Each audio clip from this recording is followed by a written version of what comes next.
Welcome back to the Money Healing Club podcast. I'm your host, Rachel Duncan. I'm a certified financial therapist and art therapist, and I have a little bit of a cold today. This is the softest place to land in personal finance. And if you are someone who wants to spend less, but you find yourself spending more than you meant to over and over again, this episode is just for you. Look, you're not alone if you feel like you can't trust yourself with money. But here's the truth. Your spending is not a willpower problem, and it's not a moral failing. You may have heard me say this before. It's a nervous system awareness process. At least that's the way both me and my guest today see it. So in today's episode, I am joined by the lovely Stacy Peterson. Stacy is a licensed therapist and fellow certified financial therapist and money nerd. Before beginning her counseling career, Stacy worked as a teacher. It's an experience that continues to shape her patient and encouraging educational approach with her clients. For the past decade, she has practiced as a mental health therapist, supporting individuals and groups through anxiety, depression, and life transitions. Stacy has a special passion for working with women, helping them navigate the complex relationship of money and emotions with empathy and expertise. She has completed extensive training to become a trauma of money method certified practitioner. She's a certified financial therapist, and she's currently pursuing her polyvagal informed certificate. Her work blends practical tools with nervous system awareness, which you'll hear about in this episode a lot. This helps clients feel grounded, confident, and more at peace in their financial lives. So you can see there's just no better person to unpack nervous system awareness with money than Stacy. Just a little disclaimer, this episode is for educational and entertainment purposes only. It does not replace mental health or financial advising.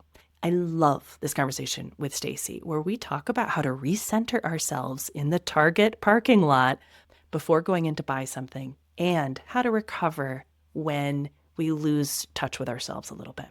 You'll also learn a very cool word at the end of the episode. It was new to me. Listen for it. All right, let's talk about what we don't usually say when we talk about our nervous system with Stacy Peterson. Welcome to the Money Healing Club podcast, Stacy Peterson. I'm so glad you're here. I am happy to be here. So Stacy and I have something in common. We both took the Trauma of Money professional training course. And Stacy and I were chatting a while back in a separate training we were doing, because we cannot get enough training, just about some of our favorite parts of the trauma of money. And so what I would love for you to recap for me and for our listeners is, what is the relationship between money decisions and our nervous system? Yeah. What is it? Tell us. Yes, I love it. So there's a couple perspectives that I kind of like to look at. So one is the trauma of money in phase one looks at the window of resilience. And what they talk about is, how do we know what's happening in our body, and can we be conscious decision makers? And so recognizing that when we're in quote unquote the window of tolerance, we have the ability, or in our window of resilience as they call it, we have the ability to make the best financial decisions. And I think that is the piece that resonated with me the most from the trauma of money, because it's in my work as a therapist, that is one of the very first things that I work with clients on, is how do we recognize when we're in our window of tolerance? What is our window of tolerance? What is nervous system dysregulation? Can we notice hyper and hypoarousal? And really just working on like the basic mechanisms of how to notice what's happening in our body. And that's work that I've done as a therapist for many years. But then to hear it utilized in a framework that's like, oh, as a financial therapist, I can also be using this very specific tool to help people understand whether or not they are making like conscious money decisions. So yeah, so that's kind of how they kind of merge. Actually, it makes me think of when I decided to purchase the trauma of money, and it's a financial decision, it's a pretty big one. Decision. Yeah. Yeah. And I decided to purchase it, and I did it. And I happened to be talking to another colleague, I think that day. And they were like, should I do it too? I've been looking at it too. I was like, I'm in no place to make a financial recommendation because I'm quite literally on a high right now. Like the sparkle was so high from making that, and it was exciting. It was Yeah. all positive, but I was in a more hyper state, I should say. I Yeah. was in a hyper regulated state because I was like kind of in this like, everything's wonderful. Everyone should do this. And Yeah. it was, and for some reason, this colleague continues to joke with me about that, Yeah. that like, just like, oh, you should be a financial therapist, because you're thinking that way. It's like, Yeah. I am in this like super kind of excited state. So I should not be giving advice right now, which is like the most meta thing, for purchasing the very course we're talking about. Right.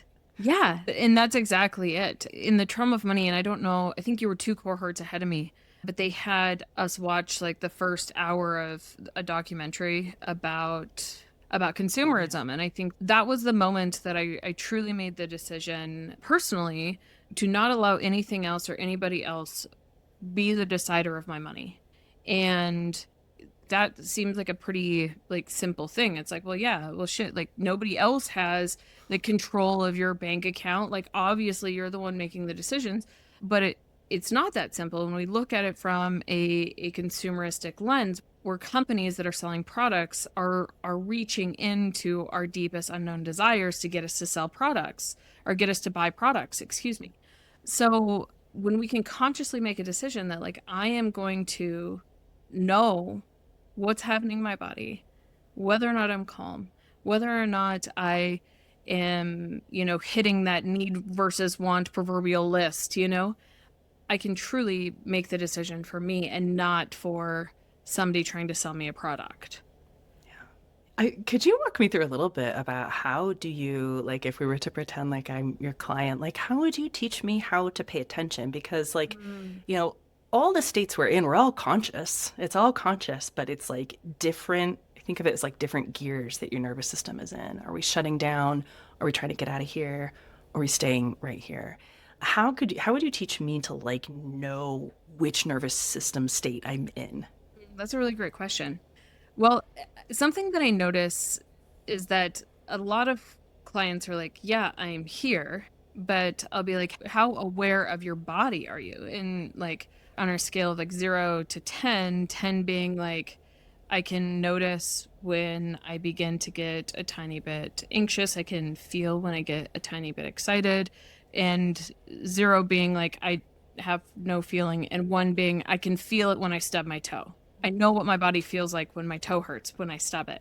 But really having a truly embodied feeling, it means that I can notice like any shifts that are happening and be able to notice what that felt sense feels like. So something that I use a lot, instead of like in this moment helping you understand it, walk through like some guided imagery talking about, I'm going to throw Target under the bus. And I don't mean to throw Target under the bus, but there's so many running jokes about like moms and Target, right? So I primarily work with women. And so when we talk about like pulling into the parking lot of Target, what are we thinking about?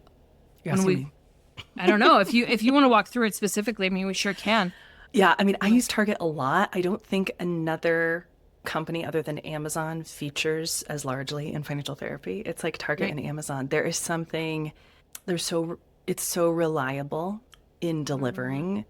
And, the design. I actually asked a question in my community years ago, like, what is it about Target? And man, got some deep stuff. Like members saying, it's the unfulfilled promise of my millennial dream. Like, what? Like, some Right. really deep stuff, right? I go for diapers or I go for milk and I come out with, throw pillows and a new outfit. And so, yeah, so I think it's the pulling in. It's like both this is reliable and there's something exciting. What's going to be, right beyond the opening doors, because every Target is laid out the same way with the little $5 bins. So it's like both familiar and exciting.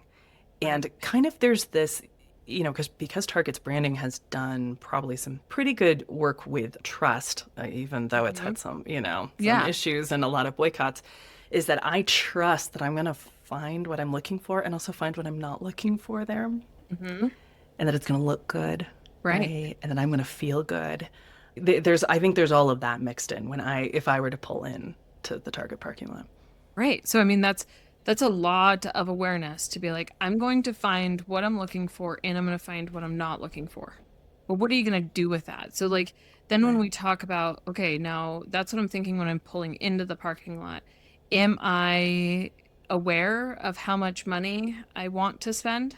Right. Because in that state, I'm so excited about the future. Right. It's kind of like any financial consideration, like that is a different part of me will have to deal with, a future me will need to deal with, right? Right. I'm just excited about what I'm going to acquire right now. And really, we could say it's probably a bit of the dopamine is starting to go up Oh, because it's yeah, anticipating the hunt.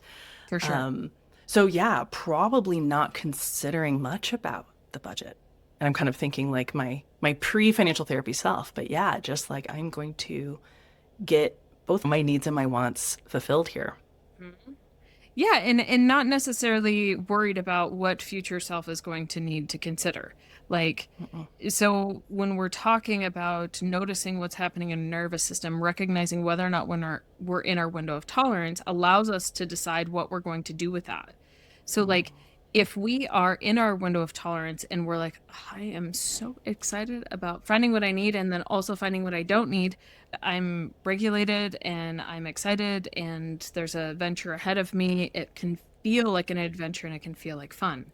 Mm-hmm. If I am outside of my window of tolerance and I'm dysregulated, and I can notice that because though I'm excited and I can feel the rise of the dopamines and I can feel how exciting it is to go to Target, if I, in the back of my brain, know that I don't know how much money is in my account, I don't know whether or not I'm going to be able to pay off my credit cards or if it's just going to accumulate more credit card debt, if I know that I can't afford it, maybe there's so many parts and pieces. Mm-hmm.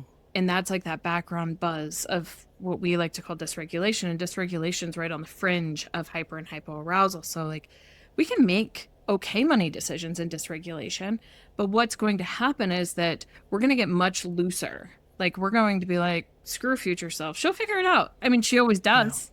she always does. She always You does. Something I learned in the trauma of money also is like when we feel threat or excitement, either end of the spectrum Mhm. of arousal, we only make decisions that help us in this present moment. So it's not necessarily bad Right. decisions, Right. but it's quite literally impossible for us to think in the future when we feel under pressure, when we feel under threat. I mean, that's really the threat response. And so I see that happening, especially when I'm talking like impulse spending. It's like, God, it was in the moment, it made so much sense. And there's absolute logic for that particular moment. And it's literally like when your brain is engaged in that way, like, Mhm. we have to get this thing or we're going to die. I mean, I'm not saying like, Right. there's part of us that is actually feeling that kind of stimulation. Also, like, it's only on sale for this amount of time or limited whatever, the scarcity tactics that are out there to work on us, like you said, to make the Mhm. decision of the purchase are stimulating a lot of our survival mechanisms. So it's like, Right. well, then, yeah, I'm just going to make this decision right now. And later on, you could be like, God, why didn't I think of that? I didn't have $50 to spend. It's like that part of your brain kind of goes offline because everything is actually in survival mode in that present moment. Right. And I think to recognize, yeah, what does that feel like? What does it feel like to kind of, I really think of it as like having the blinders on, and that kind of Right. tunnel vision and to unpack that feeling so that, okay, oh, I feel that coming up again, right? Right. That's that moment of actually staying regulated and noticing the triggered reaction or whatever it is coming up. Right. I like to say that our best work can happen on those fringes, right? So, like, when Mm, we can notice that the dysregulation is happening and then make a conscious decision that is going to support us going back into the window of tolerance, that is when our mhm. best work is done. And when clients come back and they're like so proud of themselves because they're telling me about this experience of walking into Target and they could notice that, you know, they weren't really sure what their money situation was and they noticed that there was these like threatening spots, these discomforts coming up about like knowing that we needed to go for milk and diapers, but seeing the 800 things before we got to the milk and the diapers, and we made a choice to only get one or only get how many that felt safe and secure to get. I love So, thinking about that parking lot moment, right? yeah. Like, how am I right now going into this place? I also think of that acronym HALT. Am I hungry, angry, lonely, tired? Can I just check in for a minute? Like, do I literally just need a sandwich? Or, Mhm. you know, just that quiet moment. What places my body in to enter into a place like Target that will have so many bids on my attention and my money? Right. Kind of knowing, I think watching, the documentary you mentioned is called The Century of the Self, and I will link to it Sure. below. It is required watching. I assign it to all of my clients. It's free on YouTube. But you Mhm. really realize how, our shopping it's not as personal as we think, right? How we are so No. manipulated. And I think a place like Target that really knows us so well, it's like, okay, I am entering into a place where they will attempt to manipulate me. And so it really is that moment to kind of, I don't know, I don't mean armor up because it's not like a militaristic thing, but it's a checking in and a centering. Can I go into Target centered, understanding, there's that bid. Look at that, right? And to stay in that centered place going into a place like Target where the bids are just going to be there. Right. Yeah, I mean, it comes down to as much as like most Targets, not all Targets. I'm learning that some Targets do play music, but a lot of Targets do not play music. Mm. What do you think the difference is there? Like music or no music? I think it's distraction, right? So like what they have found is that they don't play music and your attention is on the store and the things and the vibe and the culture and the pretty things and the displays and the stuff. Versus if I'm jamming to my favorite 1990s country hit, like even if it's for 2 minutes, my attention is in that song and I'm going to be cruising through the store, noticing the vibe, noticing the pretty things, but I'm not as engaged with the vibe and the pretty things. And so if we talk about like entering stores or entering a place where, their job is to sell you products, their job is not to like just look pretty. They can't just look pretty without selling the products. Right. And they want you to meander around. I actually think Yes. also sometimes, and it might be why sometimes there's music and sometimes there isn't, and there probably is loads of science behind this. Yep. If you're listening and you know anything about this, write to me and let me know. Because I also think like, if especially us millennials, right, something comes on from the Mhm. 90s, we start to feel nostalgic and there's retro t-shirts. Like it also puts you in the mode of Yeah. maybe feeling nostalgic or picking that up. It can change your mood a lot. Yeah. So when I made the decision to not allow anything else to have control of my money, Hmm. that is the exact thing I'm talking about. And are there times when I'm like, oh shoot, like that got a little wild? Yes. Mhm. However, my ability to like recognize it and like nurture that space that's like, I don't want the 1990s country hit to bring about the nostalgia that makes me buy the remake of the Shania Twain t-shirt, I want to be able to be in the market for a Shania Twain t-shirt. Buy the t-shirt if I want it. So you were talking about the threat responses, and I think I would really love to circle back around to that because Yeah. in the fringes, when those threats come in, even if those threats to our system are as simple as like, I don't really know what my money is doing right now. I don't know if my card is going to work. It's just like these background worries or whatever. Those are just like the internal threats happening. Those internal threats are teaching us something or showing us something or trying to like inform us of something. And when not dealt with, when not managed without being comforted, that's when we go to that hyper and hypoarousal places. And that is when our body is actually responding only to threat. So once we've surpassed dysregulation, we're like, shut up, voice, shut up, everything. And we've gone to these spaces. What we've taught ourselves is that we can go to those spaces and it doesn't matter, that we can still bulldoze through. And then future self has to like deal with the shame and the guilt and the yuck or whatever comes up from bulldozing. And so when we talk about that threat response, we're talking about the fight, flight, freeze, fawn space. Well, when we're in that space, our brain is offline, like our logical brain space is offline, and only our emotional brain is responding. And so you're right, like those dollar purchases or the dollar spot or whatever purchases make so much sense in that moment because they're soothing that spot, that response, that And shutdown like space. also, how you're describing kind of the bulldozing, because then what happens with the bulldozing is then the path is clearer and clearer and easier to slide into, like, oh, this is just what happens. This is just what happens. Or Yeah. I have no control. And I know that like folks come to me just feeling like they've really lost trust in themselves because it's always happening like this. Right. And it's the pattern interrupt is just so crucial. Just like one time, just I want you to notice. Are you going to pause? Even if you continue to go through with it, it's just noticing that little pause, before going down that bulldozed path again. Yeah. That starts to allow your brain to like, oh, there are different paths to go on, not just the one that's been bulldozed the most. It's an incredibly powerful moment. That's always like, oh, that's my most exciting. I love hearing that. Yes. Yeah, I think it's so important for us to notice even those micro moments where it's like my body, my brain, everything is telling me something. And like, if we give it that comfort, if we give it that attention, we get the option to choose. Do you have like a somatic awareness? I mean, and everyone's different. Everyone experiences things differently. But is there something you notice even like in yourself or a trend in clients of like, how can we know that? Because I think something about hyper arousal, which is more like in the upper limits, can feel, hey, I'm really sharp. It can sometimes, I think, trick us into feeling I'm really on it, but really you're in this kind of anxious space.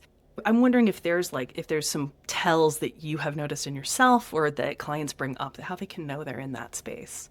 So the first thing I would say to that is there is so much power in hindsight. So word that you said is clients will begin to not trust themselves because this always happens. Well, what always happens? And if the always thing that happens is hyper arousal, like where we just get so hyped and excited about the thing, with my tiny people, I like to say, like, we need to be careful with our sillies. And that's kind of what's happening in our body, right? Is like we're just so damn excited. We're just going to do the thing.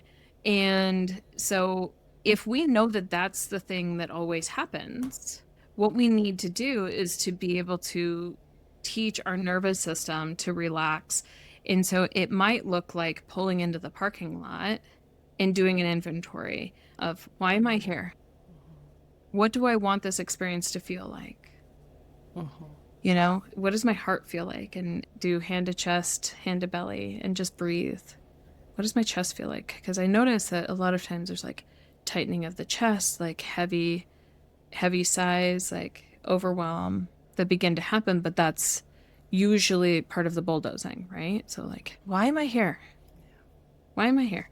And that being one of our really big questions in this particular target parking lot scenario. But what's the best possible outcome from this little trip great today? Question. Where's my body in space? Am I hungry? And I ask my clients a lot, like, what's the want beneath the want? Have I just had a difficult conversation and I am here for some retail therapy? Right. And that's such an important just signal, right? No shame. Right. Like, right now you're turning your attention inward instead of outsourcing it to that company to falsely deliver to you. Right. It's such an important moment. Oh my gosh. Yes. I'm like experiencing this parking lot moment right now. I hope for anyone who's listening right now can take some of these scripts, right? The next time you are, we have to buy things, right? We have to buy like how we get by in the world, right? And whether it's a physical place like a parking lot or opening a certain app where you purchase, if your goals are to spend less, do you see how like Stacy and I have not talked about budgeting apps or spreadsheets or getting organized or willpower? It's truly, those things are fine and they are tools, but the heart of it is it's this moment of pausing and checking in with yourself always. Well, and those tools are important, in that those tools are going to be the things that help your brain get back into the logical brain space to be able to access concrete things. When I can know, because I've budgeted, that I have $100 that I can spend on this trip, it takes a lot of the initial threat away from the trip. And then when I spend within that $100, because that's the money that I have to spend, the pride that gets to replace the shame. Yeah. Like, So those tools are important. They're just not the first steps, you Right. know? And Not even perhaps down the close. road, that parking lot moment is all of these body check-ins, self check-ins, and checking in with your budget, right? For this Right. to be Yeah. tied in with this financial self-care, where am I at with my grocery budget? Is this something that can wait a couple days, right? Or whatever it Yeah. is. It can be tied into that whole check-in with Yeah. with yourself. Yeah. What I love about this, and I just realized that I'm from Montana, right? And so like we don't have Super Target. So Oh, like as you're talking, like we don't grocery shop at Target. lucky you. If we are grocery shopping at Target, I mean, we have Walmart. We have Super Mhm. Walmart, that has both sides, but Walmart doesn't get the same like rap, you know? Mm-mm. Because they don't have the same vibe. They don't have the same like self-soothing, like come here and feel good and walk around with your girlfriends vibe. It doesn't. Yeah. But we don't shop groceries here. That's really interesting. And I think, yeah, I think any of these shops, I'll lump Amazon into this as well, right? You go Yes. for one thing and you leave with something totally different when it's Hmm. all combined. I do think it's an extra layer of, I think at least having the compartment when you go to a flower shop, you're only Right. buying flowers. You're not Yeah. buying a sweater.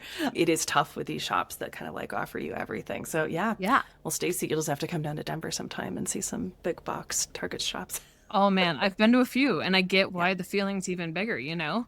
I mean, people probably do it at Walmart here, but the vibe is different. So the conversations that I have clients that are local, when they're in the Target parking lot, they're not there for probably milk. Yeah. We have Yeah, they're milk, there for a cute outfit.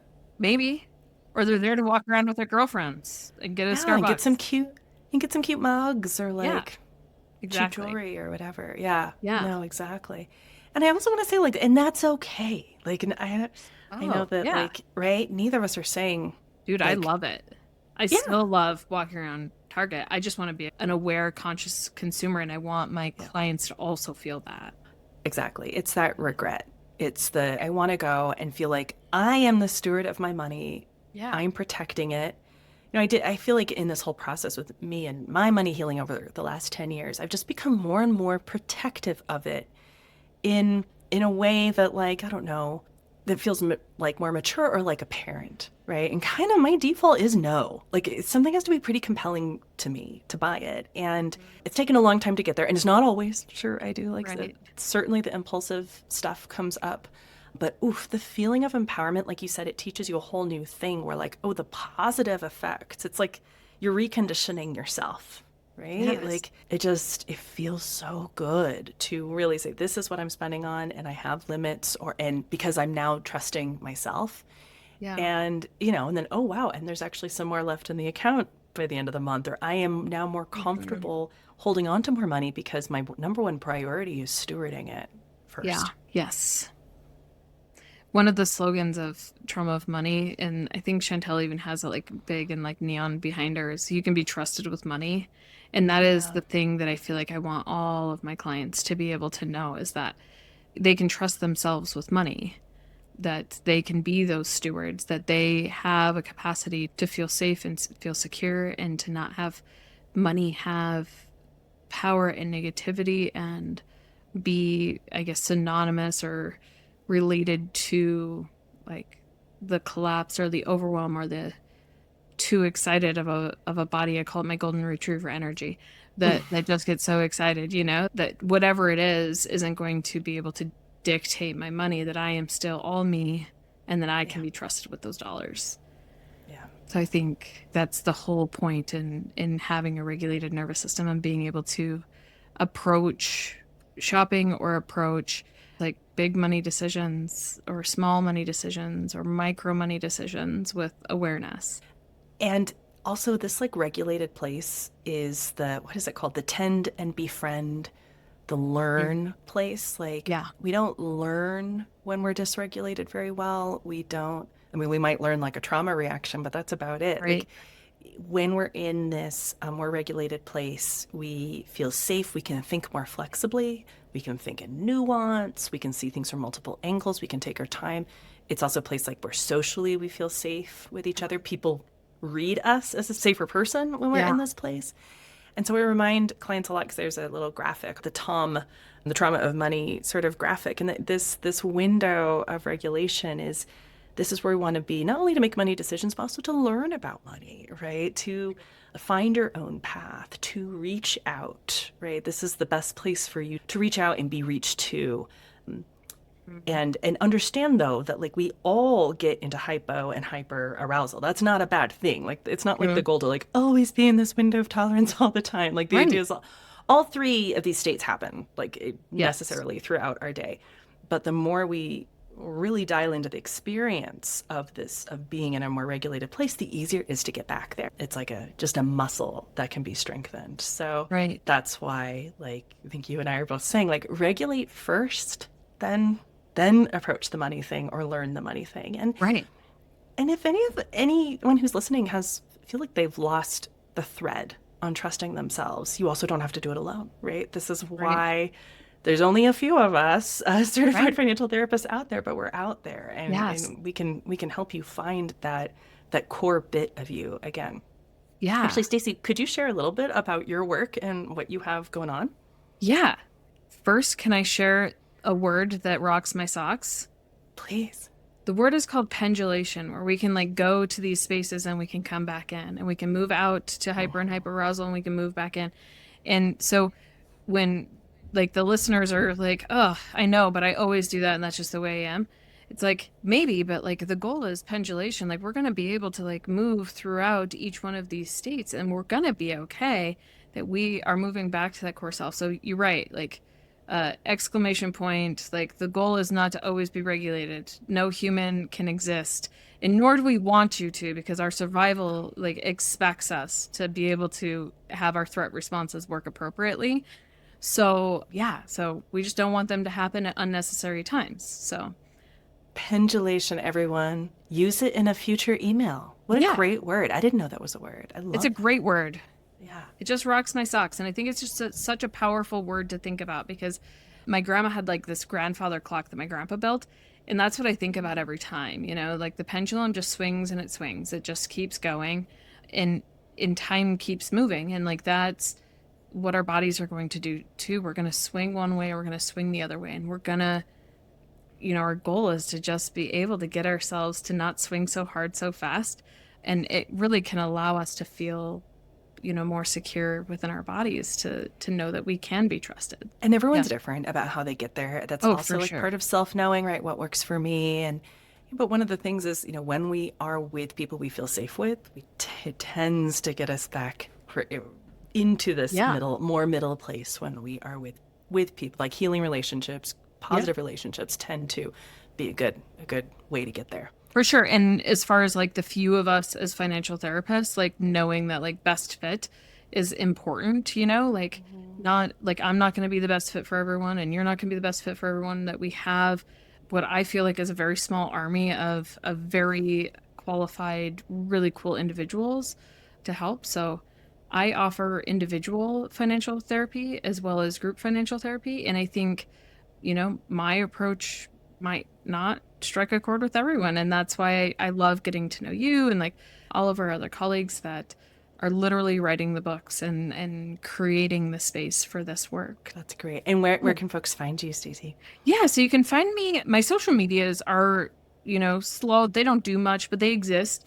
Riverbend Financial Therapy on either Instagram or Facebook. You can find me on LinkedIn under my name, Stacy Peterson, as well as just my website, riverbendfinancialtherapy.com. And you can see the upcoming groups, and they'll always be accurate there. That's usually the first place I change them, is online. So you can look up group offerings or connect with me for individual financial therapy. That's fantastic. I will put all the links in the show notes. Yeah. Okay, Stacy, I want to end this great talk with the question I ask most of my guests, which is, if you were to take that centered moment right now and picture your money as a creature, what is the first thing that comes to mind? So, have you seen the movie If?